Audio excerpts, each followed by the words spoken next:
welcome everyone to the Working Well webinar. And we're really excited to be offering this webinar series on recovery-friendly workplaces. We had one seminar previously, and if you didn't see that, you can check it out on our website. This is the second in a series of three webinars on recovery-friendly workplaces. And my name is Erin Flynn, and I'm the Director of Outreach here at the Oregon Institute of Occupational Health Sciences. And I'm really pleased to welcome you to our Working Well webinar series. This is a bi-monthly webinar series that we offer to highlight unique challenges impacting workers in Oregon and beyond. This series is designed to help safety professionals, policymakers, and experts in occupational health, safety, and well-being stay informed of the latest trends in the world of work. And we take a total worker health perspective to occupational health and safety. Total worker health emphasizes hazard-free work for all, the integration of physical and psychological health in the workplace, and the design of work for optimum well-being. Working Well is a program of the Oregon Institute of Occupational Health Sciences at OHSU. Our institute is a NIOSH Center for Excellence for Total Worker Health, with an emphasis on research to practice. So we're delighted that you're all here, and we're delighted that we are able to offer these kinds of educational programs to folks in Oregon and beyond. So thanks for joining us, and now I'd like to turn it over to my colleague, Amy Spring. Thanks, Erin. My name is Amy Spring. I am the Senior Outreach and Dissemination Specialist at the Oregon Institute of Occupational Health Sciences, and I'll guide you through today's program. Before we do that, I want to just take care of a few housekeeping items.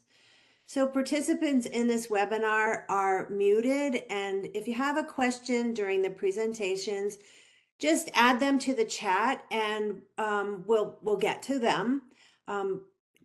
We will unmute people during the question and answer period at the end. And if you want to be unmuted and ask a question live, we encourage that. So you just simply will raise your hand, and Justin, our technology support person on this webinar, will unmute you.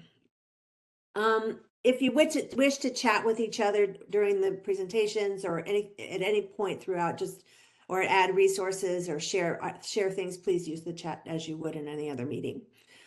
On the left side of your screen, there's a closed caption button. Please use that as needed. We want to remind you that if you wish to receive SHRM credit for today's session, we can provide the activity code for you at the end.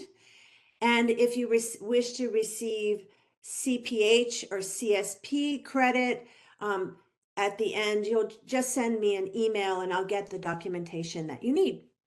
And today's session is being recorded.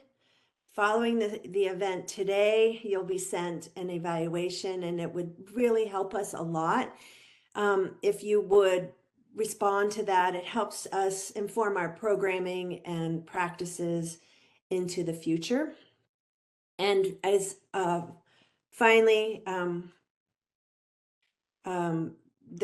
we have done one other webinar on this topic, and we will do one after today. The one on this topic is the recording is on our website, and I'll urge you to have a look at it. Maybe Sean, would you mind putting the link in the chat so that people have the link to that recording easily accessible? That would help. Okay, so before I introduce our speakers, this is a little bit about the SHRM credit. Sorry, I didn't advance my slides. And before I introduce the speakers, I want to just give you a quick sense of how we got here. In planning this event series, we consulted a number of experts in the field. We leaned on their wise counsel of the wise counsel of this planning committee, which we have listed here.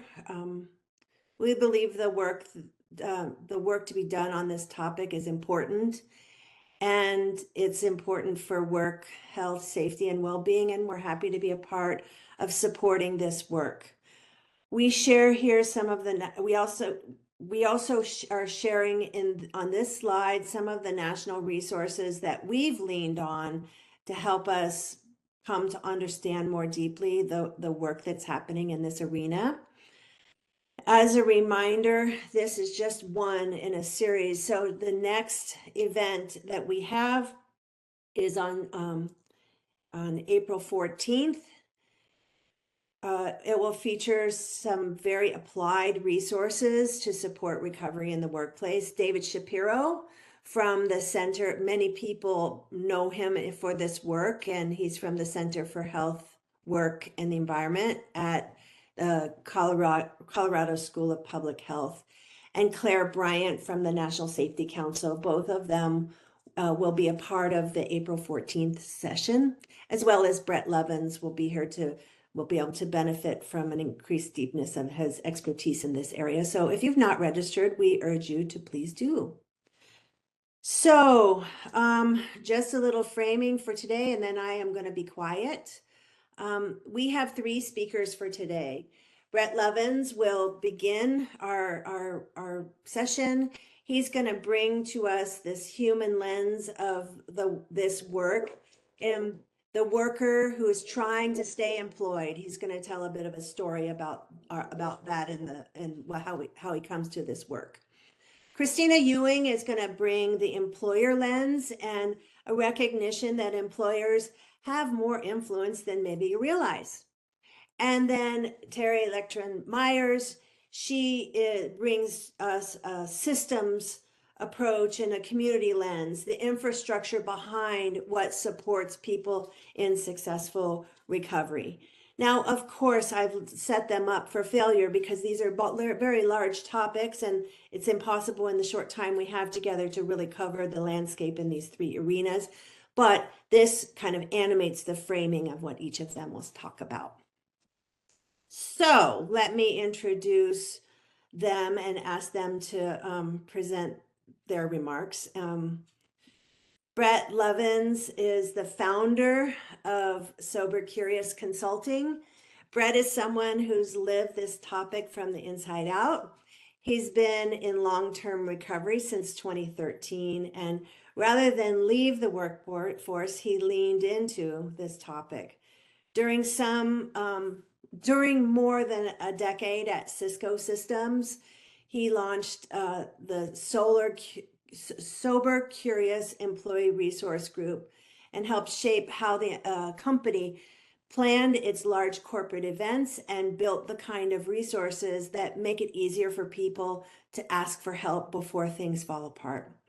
Today, he's the founder of Sober Curious Consulting, where he partners with HR leaders and safety teams and business owners to assess risk and train managers and implement recovery-friendly strategies that actually move the needle on retention, performance, and job site safety. He's a certified facilitator in addiction awareness and a certified recovery coach, and the host of a podcast, Addiction and Recovery Conversations. I'll turn to Christina next. She's the Director of Health and Wellbeing at Andersen Construction. Christina leads health and well-being strategy for Andersen Construction, where she oversees the company's self-funded benefits program with a relentless focus on sustainability and real access to care. She's a thoughtful voice on what it means to build a workplace where people can actually bring their full selves, including the parts that they're working hard to heal. She believes that she believes and has spent her career demonstrating mental health well-being isn't a perk that you bolt onto your benefits package. It has to be woven into the way an organization is designed through reduced stigma, clear policies, and support systems that meet people where they are. And finally, Terry Lectren Myers. She's the Senior Director of Peer Delivered Services at the Peer Company.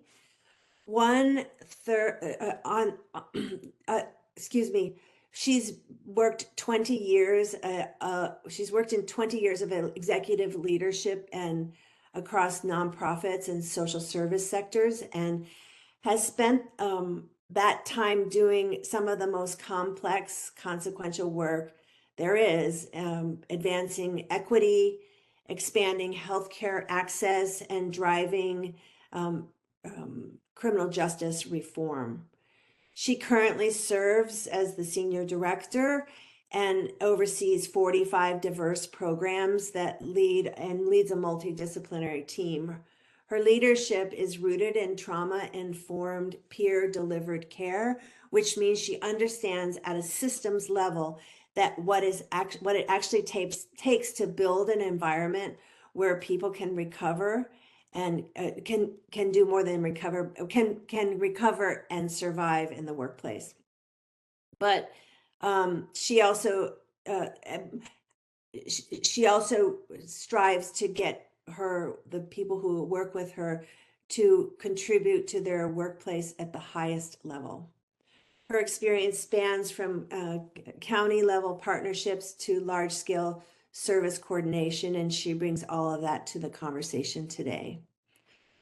Okay, so I think I am truly done here, and I'm going to stop sharing my screen, and I'm going to turn it to Brett.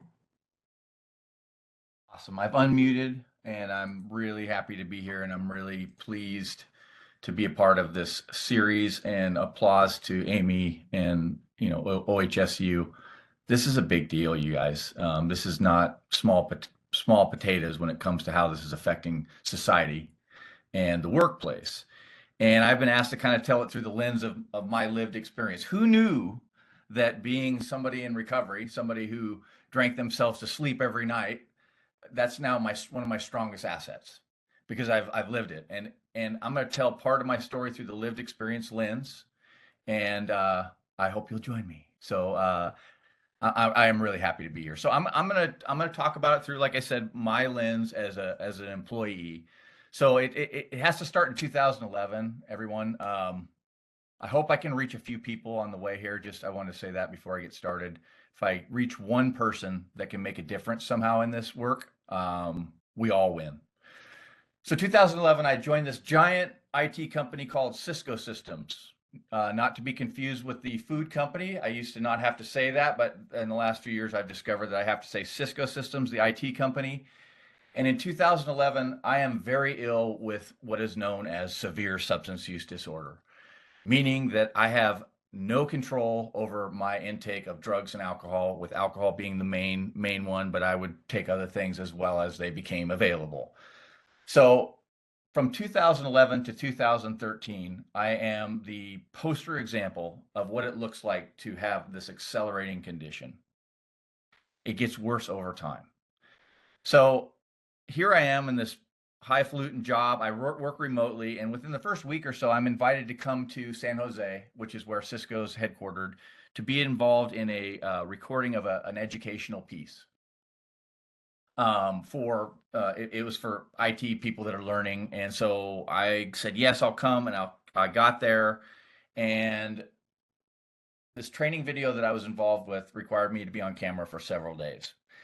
This training video made the rounds at Cisco. It has, at one point I remember, it had 1.2 million views, and I'm one of the students in the classroom. And I used to watch that video from time to time after I got sober to see what it looked like. Because what I see in that is a young man who is holding back nausea, who is lathered on a deodorant on the outside of his shirt so that he didn't smell, eye drops. And this was for multiple days. And I see myself in that window, and it's a unique thing for me to witness, because I was in the middle of severe substance use disorder, though I didn't know what that word meant. And not only that, but you couldn't have used those kinds of words around me, which I'll talk about here in a minute as somebody with lived experience and how I think about this work that I care so much about. So there I am in San Jose, and in the evenings we'd go out. People would go out to drink, but I don't go out to drink at that point in my condition, because for me, and if there's people in recovery on this call, this will ring true. And some of this you'll get if you don't have anybody in your life that you're able to ask questions of that had substance use disorder or in recovery. I'm going to tell you a few things along the way that tend to be kind of common. And one of them is, as soon as I take a swig of anything, I'm not going to stop. It's a done deal. I'm going to go the whole way. So often what would happen in social situations is I would go out and then muscle through dinners and tell people that I needed to get to bed early so that I could go up and get to work on the alcohol that I had accumulated in the hotel room. The first time on this first trip, I of course went to the liquor store to get started and went up the elevator with two 18 packs of beer and a fifth of whiskey, a standard thing for my room. And I realized that I'm on the elevator and my boss could hop on this elevator at any time. And it occurs to me that that's probably not a good look. And so some of this is humorous, it's tragic and humorous simultaneously.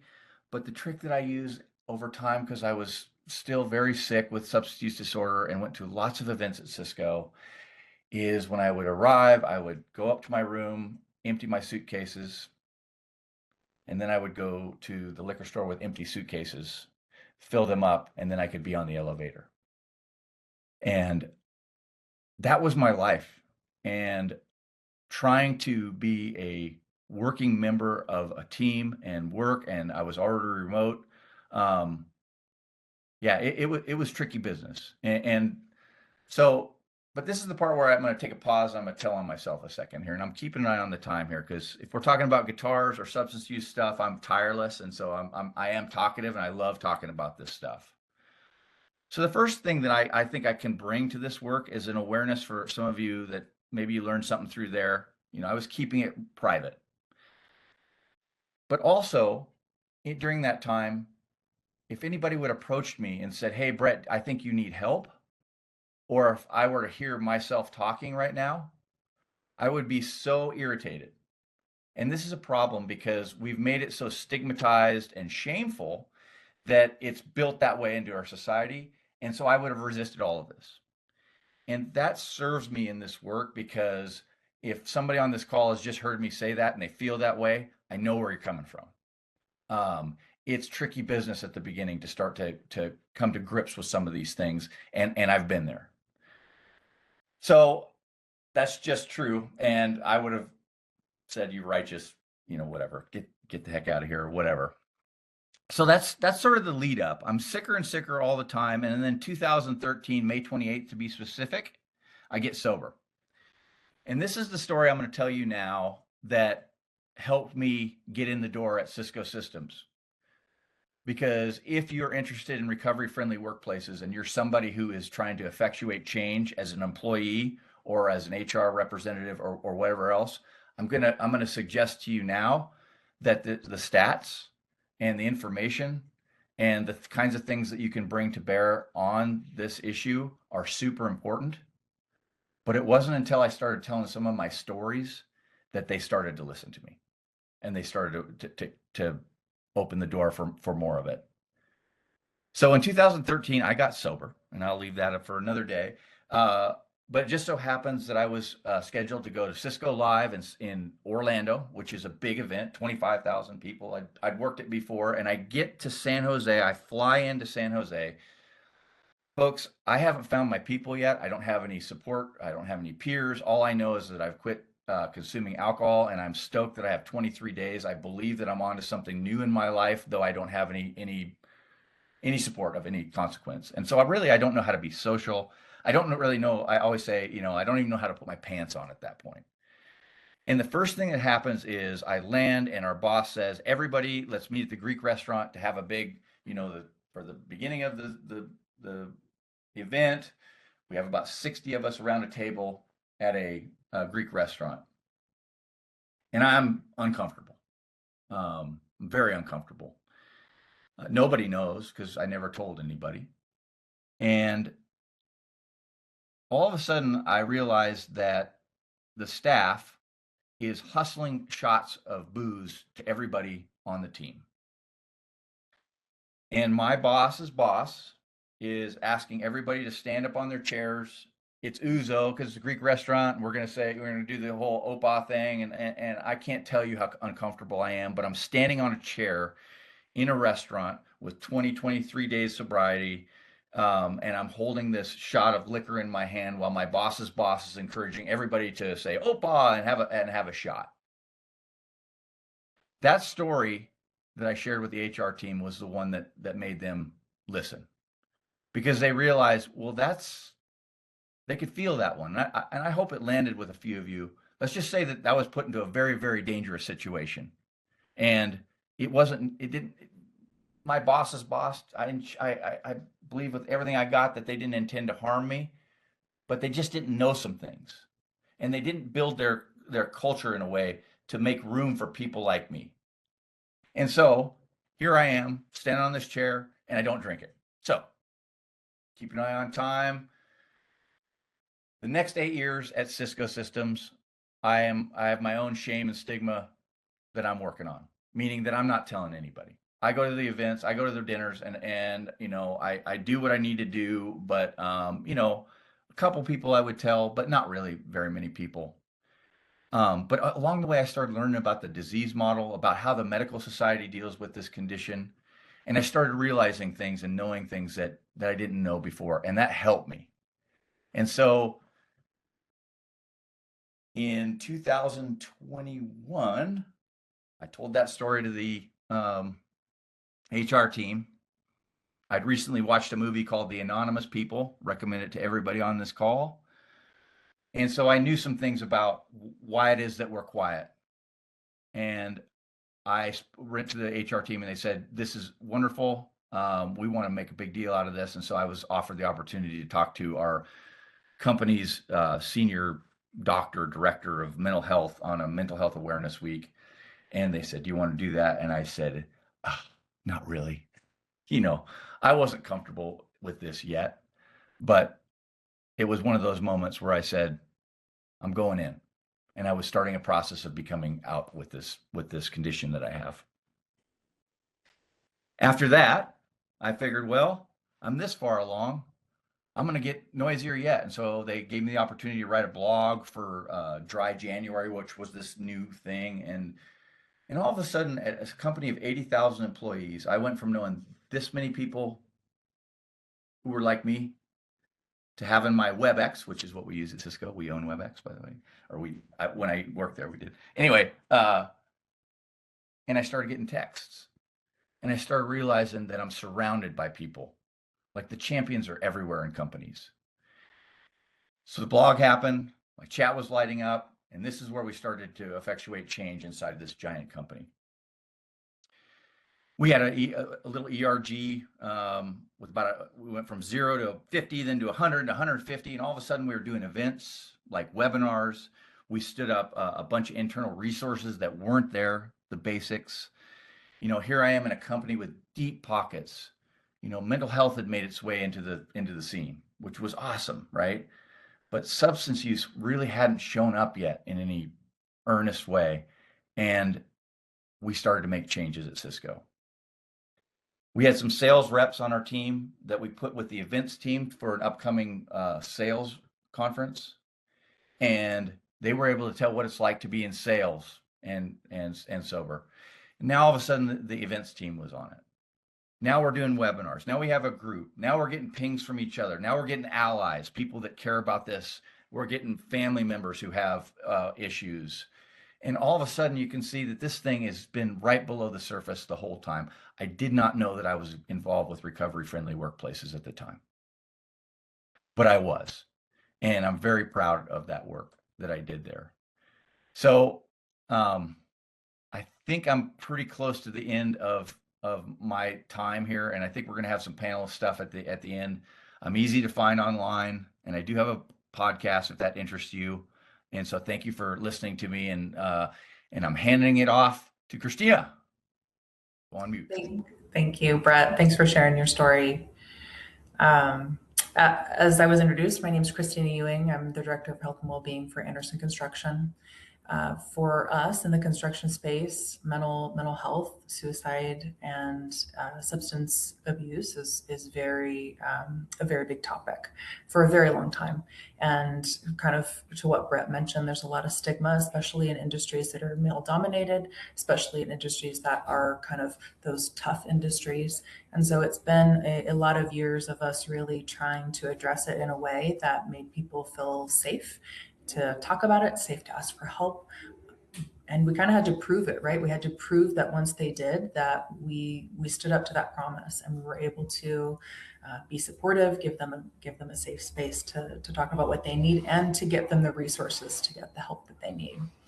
So we started talking about this back in 2018, and we all know what happened in 2020, right? So thankfully, we laid a little bit of groundwork headed into the pandemic, and that really kind of helped the momentum of all of our talks around mental health and substance misuse and all of that. And so it's really kind of really caught on within our company, and I'm really kind of proud of how far we've come and how much our individuals, it used to just be me. The fact that this webinar even exists is huge, right? This wouldn't have been a thing back in 2018. So it's really great to see how far we've come in such a short period of time, rather.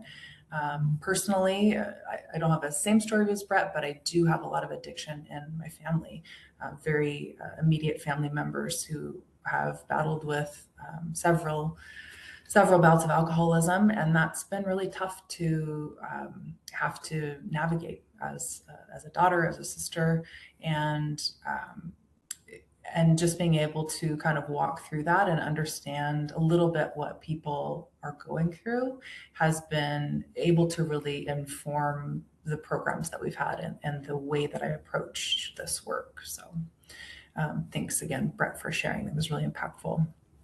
I'm going to pass it on to Terry now.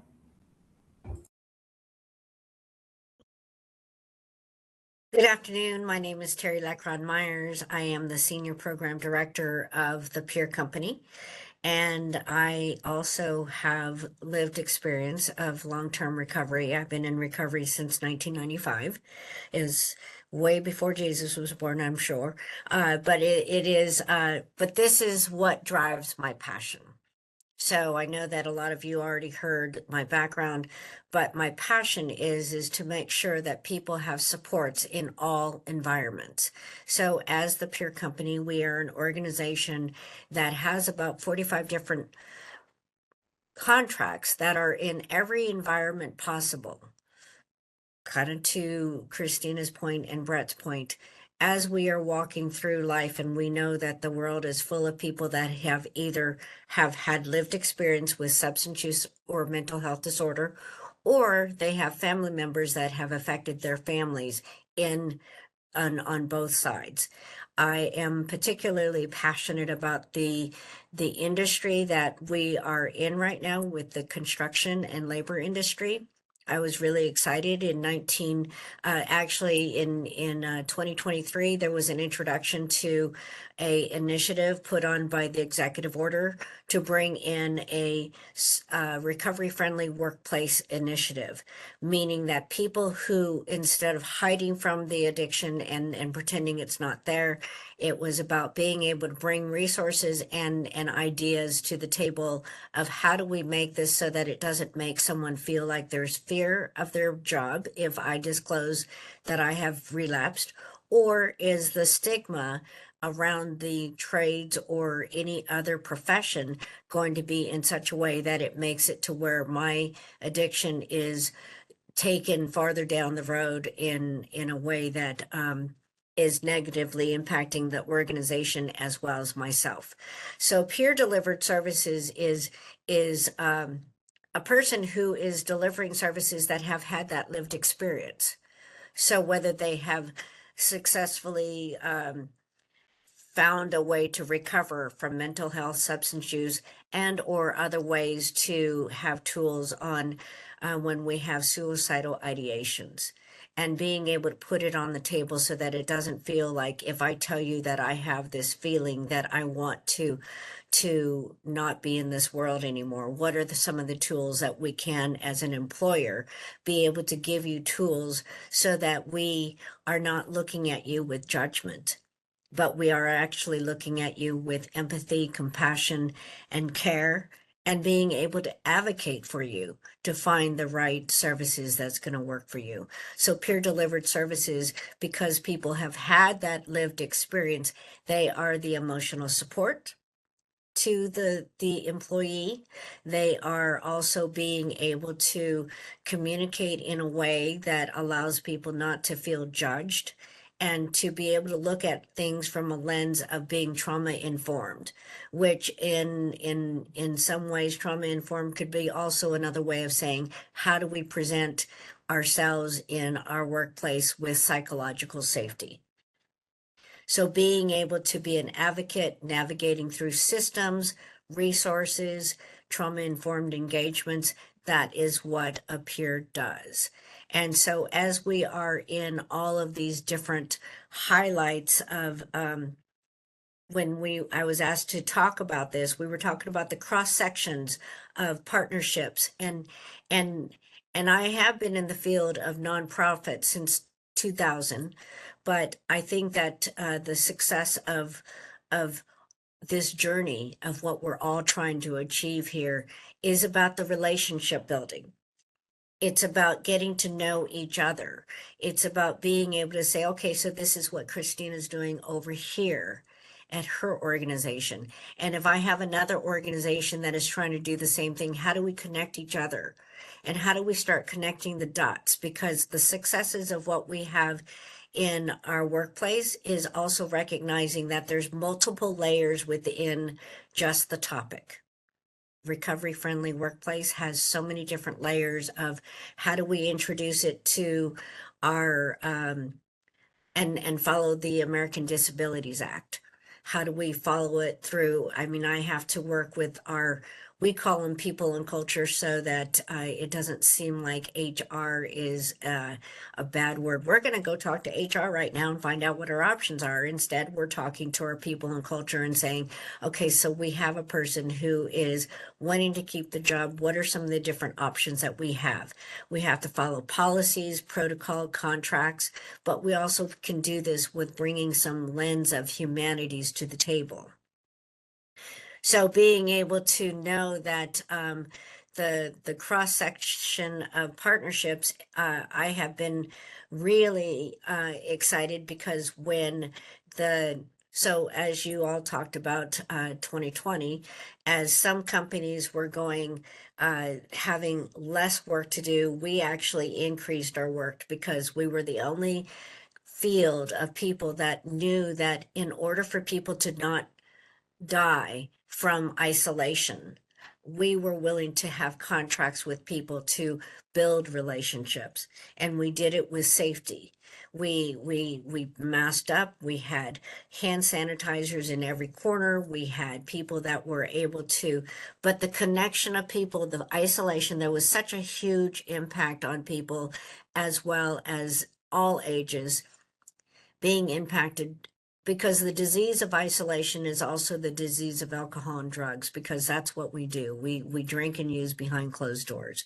It's not necessarily, well, I drank socially as well, but at the same time, I think it was about just being able to be a service to where people didn't feel like they had to do this scary thing that was happening in the world all by themselves. So then that's also when a lot of the people from the construction trades that were actually looking for a new career, they came in and they got a PWS training, which is an 80-hour certification on how to connect with peers, how to support peers through really hard times, how to connect people to resources, whether it was housing, medical needs, being able to walk through hospital situations due to their disease. And then what happened was, as our workers were, when the construction business opened back up, it's been very heartwarming to me to have some of the workers actually be in the field, because now they can also participate at a level of, as they are peer certified workers, they also are working as construction workers, and they're bringing in a little bit more richness to the field because they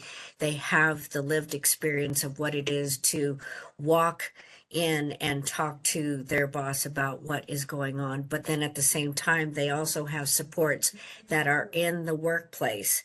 And so when I was looking into the National Recovery Workplace, the certification, I was really, to be a certified National Recovery Workplace, there had to be some criteria.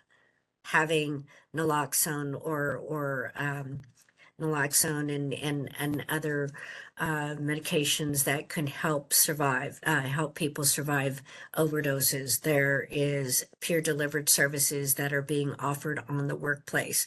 There is people that are in committees being able to work on safety and wellness in the workplace. And so there is more information of how to become a certified National Recovery Workplace, so that if you wish to, then you can check that out online.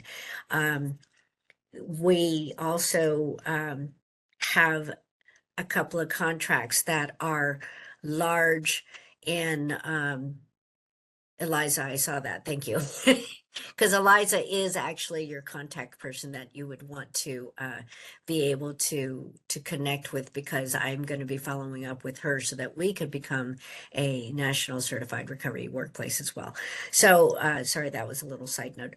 But how to plug in what we've been doing is building relationships with a lot of construction workers as well as companies, and we have referrals that people can go onto our website. If there's someone who is in need of services, they can get on our website and ask for referrals on how to get connected to other people within the whatever their need is. So Victoria Schultz, who's also on this call, she is someone that has called me a couple of times on a Sunday and said, you know, we have a person who's in the hospital. Is there any services that we can provide? And I'll send somebody up to whatever hospital they're at. So that those are just the baby steps. And this is the part that I want to invite us all to do, is if there is a takeaway, try to think about every single person that you're connected with. How can they connect you to other resources? I know that when we had the National Construction Trades Conference just a few weeks ago, there were people that were, I think it was Lines for Life was part of the community partners. So it's the baby steps of connecting to other people who are passionate about making sure that your workplace is safe and that your people have a place to go, so that we can have a more productive workplace. We can have a place where people feel wanted, needed, and loved, and also be able to feel like they can not feel alone. And I loved Brett's story, because it is, you think that you're in this world by yourself with your addiction, and actually you find out that when we're able to kind of out ourselves, we find people have the courage to then out themselves. And then as we out ourselves, we connect to each other and the community at large, you know, the recovery community at large. If I don't know something, someone else will know something. And so it's about just kind of lifting up my head and knowing that it's not just about peer work. It's not about just one thing. It's about how do I connect people to hospitals? How do I connect them into housing? People who, it was in my awareness wheel when I went to the conference, that not all companies have EAP. Not all companies have the Oregon Paid Leave Act. Not all companies, if you're smaller, then how do you actually access some of the resources that other people are accessing? And so that's where nonprofits like ours would be able to say, okay, so this is some of the services and places that your people can go to. I think that so organizing and plugging in, I love it when a person can have a coalition of people. In fact, I was talking to some people and saying, how do we have a committee of resources and people that can connect with each other so that the buck doesn't stop here at this webinar? It is a call to action for all of us to be able to do something and connecting to each other and finding out how can we make this more intentional. We have a network in our nonprofit field. We have a network that's called the Hayden Network, and that's connecting every provider that is in treatment and in court systems and in housing and medical and hospitals, that we all get together and say, okay, so this is what we have. We have a case where someone is needing housing. Who's available? What's available in real time right now? So if we can somehow connect and figure out a resource for everybody. So some companies have networks where you just pay in a little bit of money and you are part of this organization that networks with each other, and you can connect all the dots together and be able to have yourself plugged in. And I think that as we plug people in and as we get to know, so addiction and mental health isn't just the first layer of safety and wellness. There are so many different layers that we also need to be more informed of how do we present all of this in a trauma-informed or psychologically safe place so that people don't feel like, oh, this was a good idea, but now I'm feeling judged, or and so it's a pathway, and the journey will continue, and it is not something that we can just do one and done. So I thank Amy and her team for inviting us all together to be collaborative and start a way of building community together, because that is what we're going to do in order for us to even know what resources are going to be available. Because as we know, funding is also coming and going. So what resource was available yesterday might not be today. So that's why it's imperative that we come together as a network so that people can kind of know in real time what is actually happening and what can we do to serve our community, to serve our employees, and how we can be together. So thank you. Thank you so much, Terry. And Christina and Brett, thank you all. Okay, so I want to shift our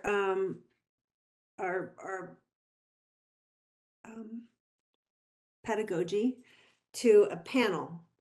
And I have a set of prepared questions that I have for these set of speakers, and but I want to encourage those who are participants on this webinar to bring your own questions. I'll start with a few, and I'm going to ask Sean or Aaron, either both of you, monitor the chat for me so that if there's a question, just break in and then we can bring it to these panelists. So I'm going to start. I'm going to start with a kind of a pretty high level question. And so I want to get like the human picture of what it's like in working in an organization. And for someone who's really never thought about this topic before, what does a recovery-friendly workplace actually feel like from the inside? What does it look like? What does it sound like on a day-to-day basis? Like what are some examples of things that you would say, oh yeah, they're doing some work around recovery-friendly workplace, and this is what it feels or looks like? Anyone can answer. I'll jump in from the employer perspective. I think walking into an organization, you can kind of tell by the way they talk about it, or I should say, if they talk about it, right? The companies that talk about it, it's infused in the various things that they do. It's not just a policy because it's a law, but it's a policy because of the way they feel about it, the way they care about their employees.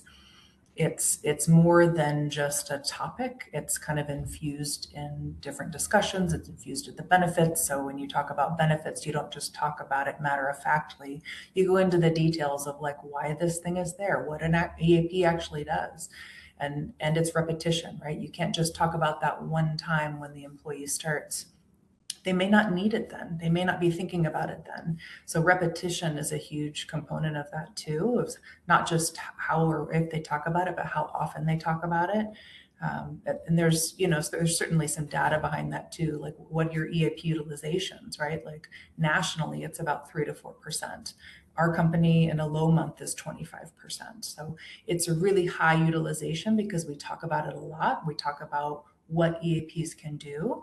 And I think from the employer side too, there's a little bit of hesitancy maybe sometimes to start those things, but it doesn't have to be perfect, right? I think that's a big misnomer, is the fact that you care enough to get something started is the biggest piece. And so don't let perfection get in the way of progress of something like this.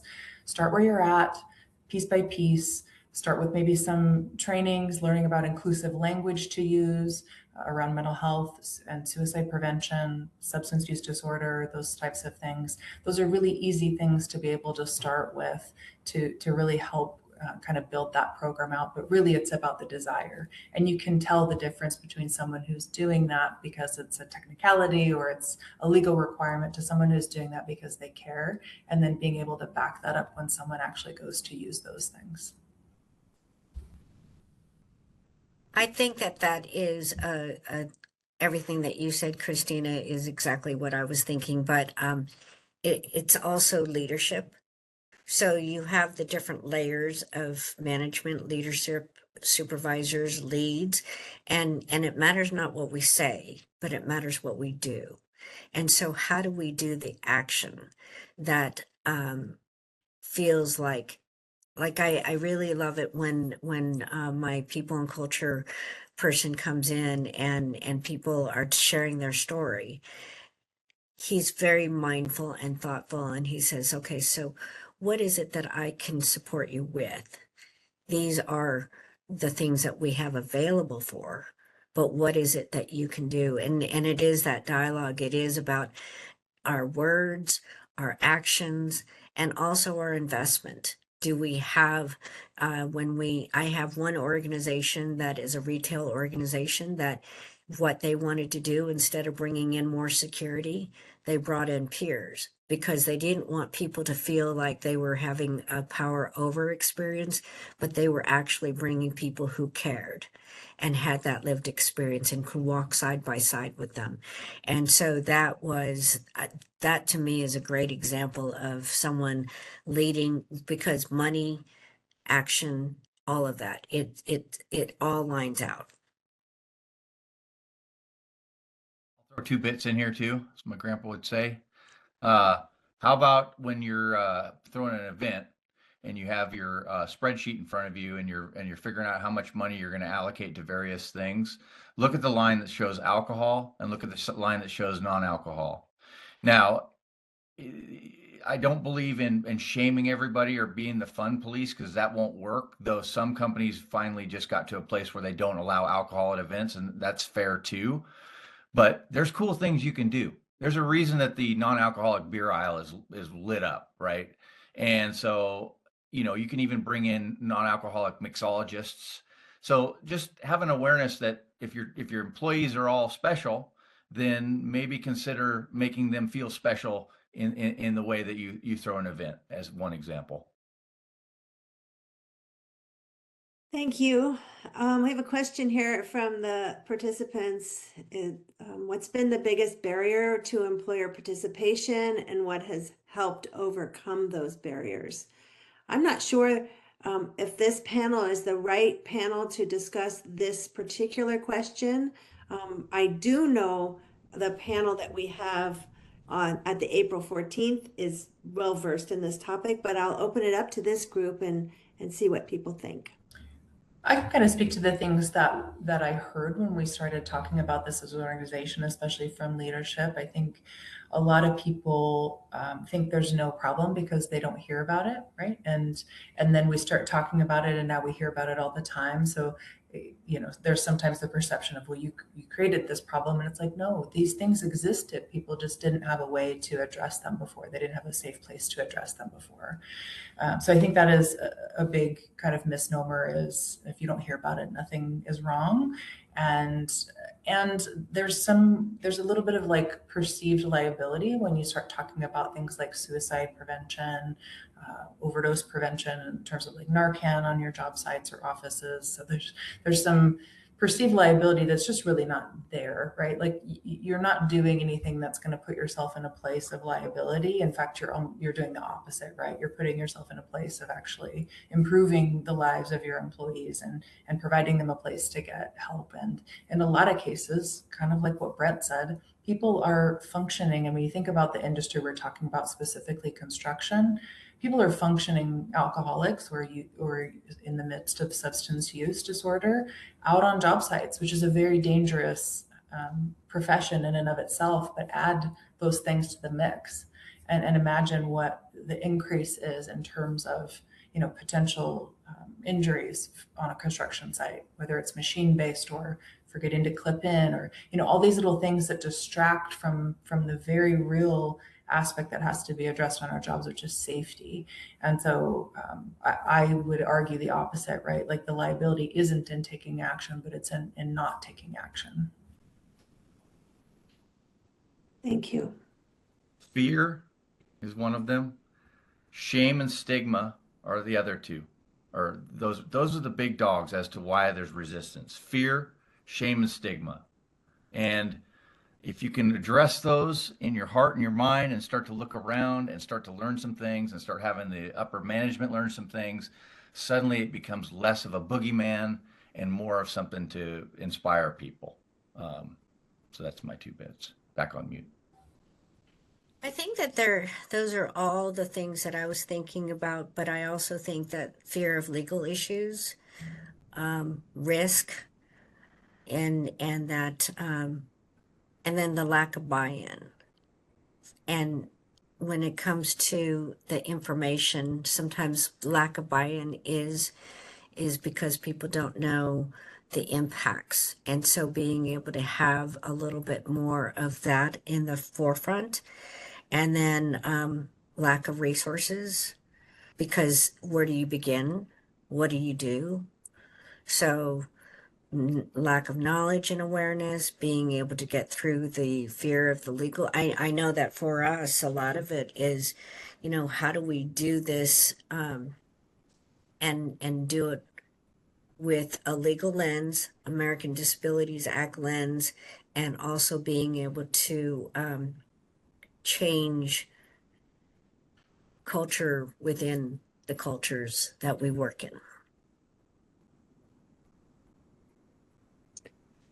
I'm going to go to another question from my list. Each of you approaches this work from, or this from a different angle. There's an employer strategy, there's a lived experience, there's peer services. What is one thing you wish every manager understood about substance use and misuse and recovery in the workplace? I think for me, it's kind of the same as with any kind of mental health or substance use disorder situation, is that almost all performance issues are not because someone doesn't decided one day to not work. It's because something else is going on, whether it's a mental health issue, whether there's some substance use, whether there's something going on in their family or their life. And so coming at it from a place of empathy, instead of, often as managers, we go straight to punitive, right? Like, you're not performing, we're putting you on an action plan, and just having a conversation and asking, right? Being a human to human conversation notice some changes, like let's talk about what's going on. And you'd be surprised at the way people can open up when you set the stage differently like that, in a place that is more open instead of more punitive. And the results that you get from supporting someone through something major, like one of these things or any of the things that I listed, is huge. You get so much loyalty from that person. You have less costs when it comes to recruitment or retention. You've got someone who's going to work hard for you because you literally have changed their life through the resources and support that you've given. So I think that's something that I just wish I wish we could insert into every manager out there. Think of anything, recovery is possible. And that we want to have everybody know that it is a disease, not a moral failure.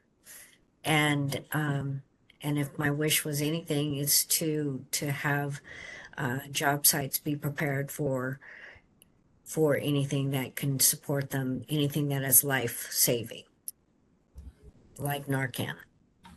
Mm-hmm. We've already said this, but I'm going to say it again. It is in your workplace. It is amongst the families in your workplace.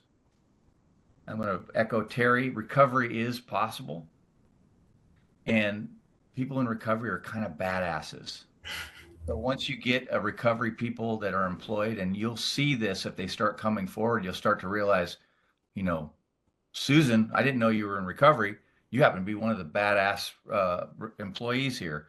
And that tends to be true over time. So there's room for us in the organization. And in fact, we want to help them because we're badasses. That's it. Back on mute. Christina, I have a question for you that has to do with benefits and operations. Yeah. When you look at a company's health plan or the HR policies, what are the red flags that tell you the organization is not equipped to support someone in recovery? What are the red flags that you think, ooh, that should get fixed?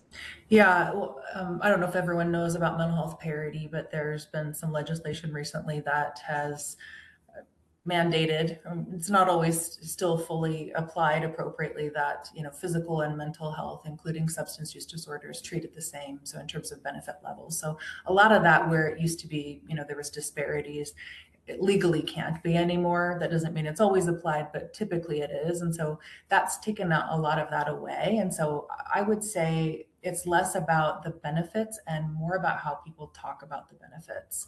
Kind of like I alluded to before, every employer has an EAP. How many employees actually know about it, know what that number is, know what it actually does, and how it can support them, their medical plan, what's available if they need recovery, if they need a detox situation, what if they're trying to support another employee, like how do they go about doing that, right? So there's all these things that are more about how you talk about the things that are there, because I guarantee most employees or employers have very similar benefit packages, but it's more about how you talk about them, how your employees perceive them, and how that they are able to utilize them when they're needed. Brett, you have talked a bit about the changing the social culture at your company was an important contribution that you helped to make happen once you decided to become sober and make that known and exercise leadership on behalf of this work. So in addition to that big change or big difference that you helped to lead, what are some other things that were done that would help to build this momentum at your company? Oh man, there were so many things that happened through there. I'm so proud of that body of work. You know, it went from nothing to a lot, and some of it was macro, some of it was micro. And I'm going to probably answer this maybe a little differently than you're asking, Amy, but this is one that I love to go through my lens. And again, I don't know who's on this call. I know some of the names, so I know there's some people that know a lot about this topic, but in case there are some that don't, I can tell you right now, I'm the guy who makes sure that everybody's drinking with me. And when I was doing that back in the day, I didn't know things. And when I think about changing the culture, and we're coming up on the season where all the unions and all the construction companies are going to start to have their golf matches and such, right? And so an awareness around this that Brett back then, I wouldn't have done that so much if I'd have known some things. And so that's a cultural change that isn't just for the person in recovery or that's sneaking up on recovery or anything else. It's sometimes it's the person who's proudly going to continue to drink or this is their one night a year, but to say to them, hey, you know, probably don't encourage it like you normally do in the 1987 summer of whatever Grateful Dead had stuff. Instead, maybe consider that some people don't want to. I don't know if that resonates with you all, but I really believe we got to reach, you know, everybody in this, including people that are, you know, actively in substance use issues. So that was a little bit roundabout, but some of the other things I listed earlier kind of talked about that, Amy. So thank you. Thank you. Thank you. Terry, I have one for you that has to do with peer support, and I've heard many times on this call and in other venues the important role of peer support and the importance of peer support in people's success. And so I guess what I want to ask you is what does a peer support program look like in a more traditional within a more traditional employer setting? You know, not you're working in a social service sector, and is it and where how do you traverse developing peer support programs in, or what would it look like in a more traditional workplace setting? Yes, so I have a retail contract that is, they had a lot of people that were coming in that were houseless, as well as people who were staff that were needing some supports. And their main motive was, instead of bringing in more security, they wanted to bring in peer support so that they can not have the customers that were coming in feel like there was a punitive thing and that they couldn't just plug in their phone so that they can get charge their battery or get Wi-Fi. And so we put the peer in the retail environment, and they would be able to just be in there. And if they saw someone who, you know, it was about building relationships. It was about walking around and talking to people that looked like they could use some additional supports. I had one lady who came all the way from Pennsylvania. She went into the resale store, and she looked lost, and she got sick, and she kind of threw up on their property. And then our peer support walked over, said, looks like you're having a bad day. And the person was not a peer as in needing, they had an alcohol or drug problem, but they were having a really bad day and they just needed to be supported. She drove all the way out here, 2,500 miles, found out that the job that she drove all the way out for was no longer available to her.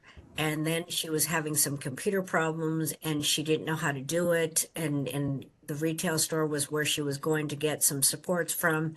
And so the peer just kind of walked her through the whole venue of trying to get her calmed down, to be able to walk her through to the next phase of what she needed supports with, then walked her down the street to another retail store to get some more clothes so that she can change out of the clothes that she had.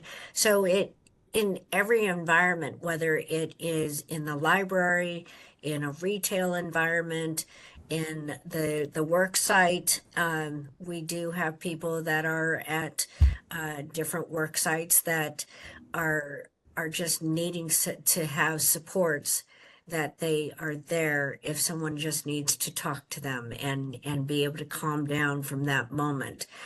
There's always a moment in time that there's pressures at work that people feel like I just can't do this anymore and they just need to go to someone.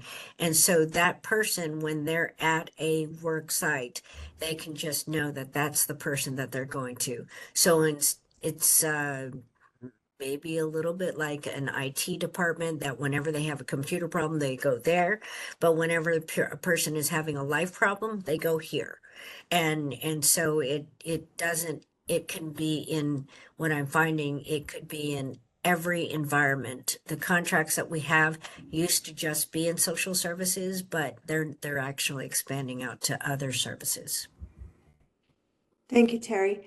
We have a question here from a participant. Monica says that there's an employee who has received some support and assistance for drinking problem drinking, and then they continue to come to work with some questionable behavior, maybe under the influence. And then she's wondering, how should that be handled? That is, I mean, I know Christina has a lot to say about that, but we have that as part of, as being an employee of the peer company and you're serving peers. And then you have, if it's part of the policy that we can't have that, there's a big difference between, being recovery friendly and enabling. Yes. And so we always use the policy and procedures of what we have in our handbooks to kind of talk about, this is the things that are happening. And we separate the activity that is in the policy that you cannot have. And then on the other side, then we talk about, after we've done the side of, okay, so this is what our policies are and what we can do, then we've got the EAP side. So sometimes you have to keep those separated, and I'd love to hear more about what Christina does. Yeah, and I think this isn't meant to give you advice on how you should handle this specifically in your organization, but Terry made the absolute exact point, is recovery friendly is not allowing unsafe behavior at work, especially in construction. That's a no-go, right? And so regardless of the situation, you have to put everyone's safety first, and regardless of the reason they're being unsafe, that can't be allowed. And so that is number one. Safety always has to be first on construction sites. And then you address the issue, right? Is it performance? Is it safety? Do they need to take a leave of absence to deal with what's going on? But not the place for like legal advice on how to handle an HR situation. So I won't give you exactly how we would handle that, but that's just some kind of high level guidelines of what recovery friendly is and isn't, right? We're not saying ignoring behavior that is unsafe. That is absolutely not what recovery friendly is. It is meant to give people the opportunity to self-identify and allow them to go through the recovery process. And there's legal protections in place, whether it's FMLA or Oregon leave, if that's applicable to your organization, that will allow these people the time and space and sometimes funds to be able to recover and not have to worry about their job when they come back. That's what recovery friendly is, and all the support systems around that. It's not ignoring very unsafe behaviors on construction sites. Christina, can I ask a follow-up question on that? Well, how important are policies to that question? Like, do you all look at your policies rapidly in those situations, or how does that work? Yeah, absolutely. We and different organizations are different. Some organizations are part of like drug-free workplace programs in the construction industry, which are very specific on the guidelines around those things. So it really does depend on what your organization has outlined, but it is important to have those in place beforehand. So if that's something that you don't have currently, now's the perfect time to really go look at those and put something in place so that it's not a question when the time comes up, this is how you deal with these types of situations. And it allows kind of that, because we do care about our people, right? And so you don't want to be put in a position where you're, trying to, overly care for the person, which does kind of border on enabling, right? You want to be careful that you're not enabling the person, but you absolutely can't allow people to be unsafe on your job sites. Justin, we have Eliza on the chat as a participant, and I'm wondering if you can unmute her. She has deep expertise in this area, and I just would like her to have the ability to voice her suggestion here. Can you repeat the name one more time? I'm looking for them. Eliza Zakara. Okay.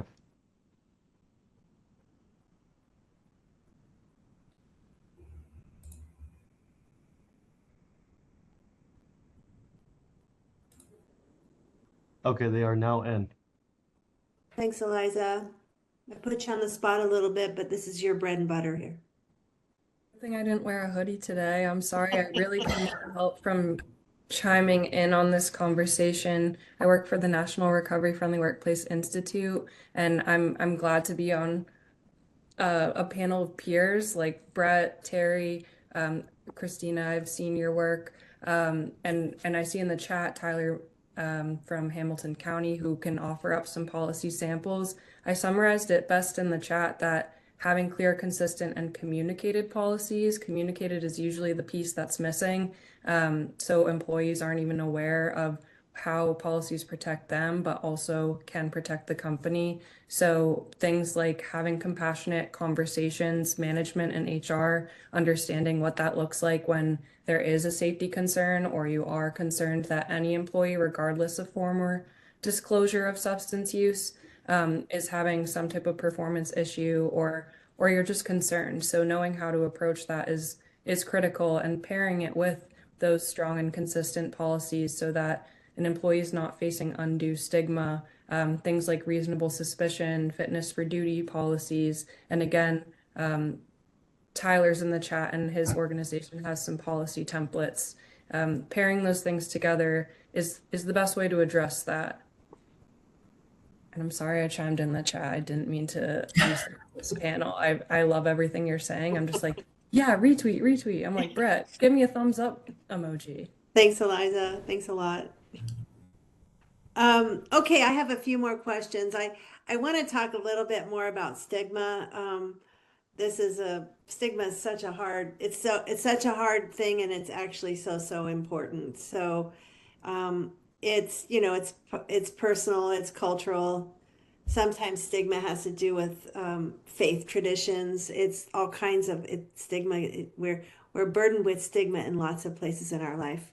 And so how do we really move the needle on something that lives inside people's heads? What are a few strategies that you think help to reduce stigma for people in this topic?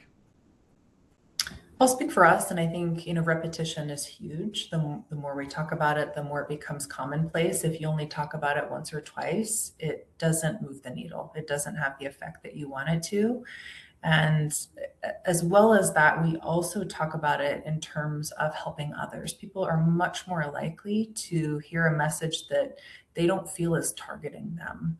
So we really frame a lot of our education around here's how to help other people. Here's how to identify when someone in your life may be struggling, whether it's at work or at home.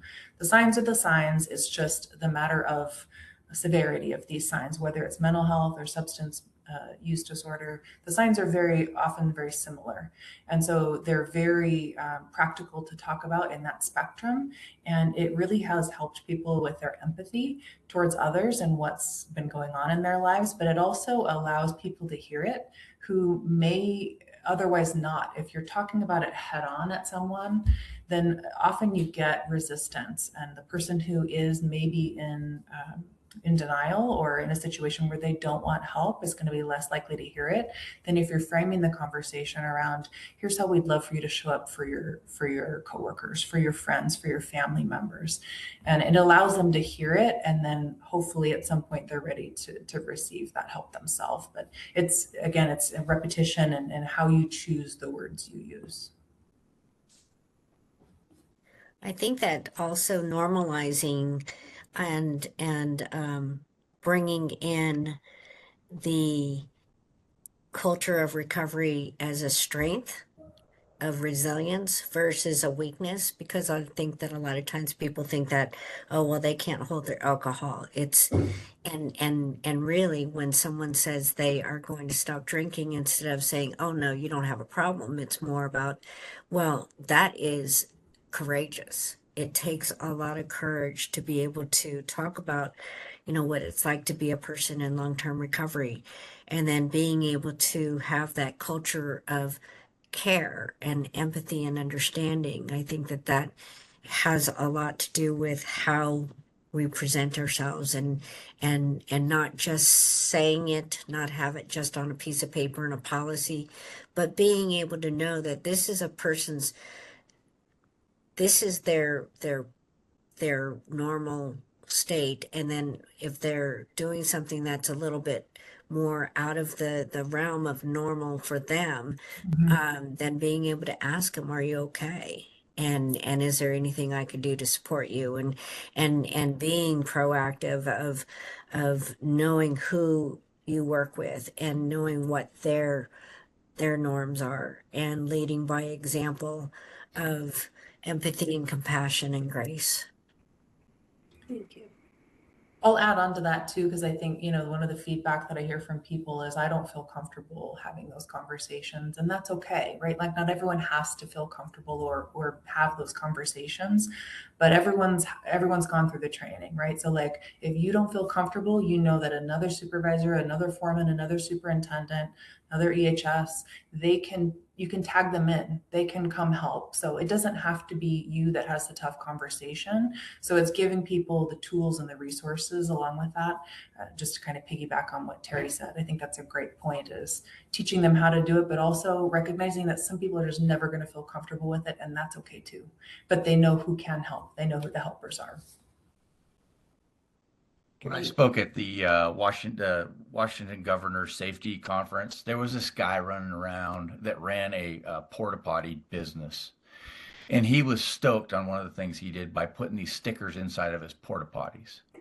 And this idea of self-help, meaning if because I would have been resistant, I use that lens, right? But if you put it up everywhere, Hoffman is another example of a company that's way out in front. They have these stickers on everybody's helmets or everybody's hard hats. They have shirts. And so it's sort of like around you, so that that person that maybe doesn't feel like talking about it now, it's there, and they can self-serve when they're ready. If they're, whether it's porta potty or whatever it is, that this kind of information is just woven in so that that person who doesn't feel comfortable can at least self-serve in that regard. And I think that that's a super important thing too. It would have helped me more if there had been more what I call billboards, more billboards. Yeah. Thanks. Okay, we're coming to the end of this 90-minute segment, but we're not at the very end. So I want to encourage anyone who has a question that they haven't yet asked or posted in the chat, please do so. And for me, I wanted this webinar to have some very practical takeaways. And so that happened today, I think, and I'm going to force this panelist to address a practical takeaway one more time, although I already think we have them. So my question is, if someone today is on this and they're on this call and they're a manager at a company and they have never talked about this before, but they are inspired, what's one thing that they could do before their next team meeting that would maybe make a difference on this topic? One action step that they might take. There's lots. It's like hard to pick, right? So I think something that is fairly easy to implement is Narcan naloxone on every single job site and office. It's readily available now that it's over the counter. It's inexpensive. It saves lives. There's no negative consequences to using it, even if someone's not on opioids. And the training material is all there online. You go to Narcan.com. It's there. They've got PDFs in multiple languages. So it's very, very easy to implement a Narcan anti-opioid program. Naloxone is the generic name of that drug. It's a nasal spray, if you don't know what it is. Very easy to train on. You can implement that as part of your CPR program, as part of the training there, or on its own. It's very quick, very easy to do and very inexpensive and literally saves lives. Thank you. I second Christina. I think that that is absolutely life-saving and imperative. I think also when I think about a person who is inspired, it's like, who do I go to next? What is my next step? And so being able to go to a leader that is just as passionate as you are, because what you can't do by yourself, you can do together.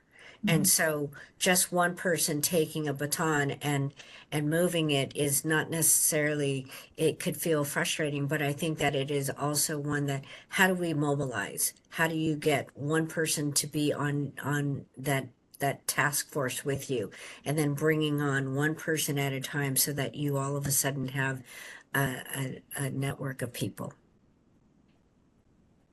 Thank you. I'm going to use a corporate marketing term, rolling thunder communication. So EAP, most of the companies have already written a big check. And Christina, I'm super stoked to hear about your utilization numbers. That's crazy cool because most utilization is like 3 and 4%. So you're already writing the check. Go big on communicating that you have it, and not once, not twice, and try to get the emails to the family as well, so that people that are needing help that aren't just part of the employee base get it too. And I love talking about this stuff. I'm easy to find online. Anybody wants to chat, holler, because this is what I love to do, if you can't tell.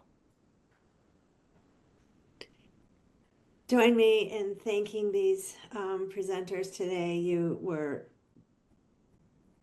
beyond what I expected. So thank you very, very much for your time and for your energy and your passion for this work. I really appreciate it. Again, I will, before I sign off, I will let you all know that we have this event on the same topic in a slightly different angle on April 14th. Again, we strive to make these as practical as possible. So, and we didn't really get to the questions that have to do with, a local network, because I don't really know if we know the answer to that. But the more we start to host these events and these conversations, maybe we can grope our way towards something that looks like a network that can help support people in this work. Let's see, I don't know why my slides are not advancing. I don't know why. Oh, there we go. If you're looking for, seek to get SHRM credit for this event, this is the activity code. And then if you also can email me if you want the credit for the other professional associations that we offer credit for.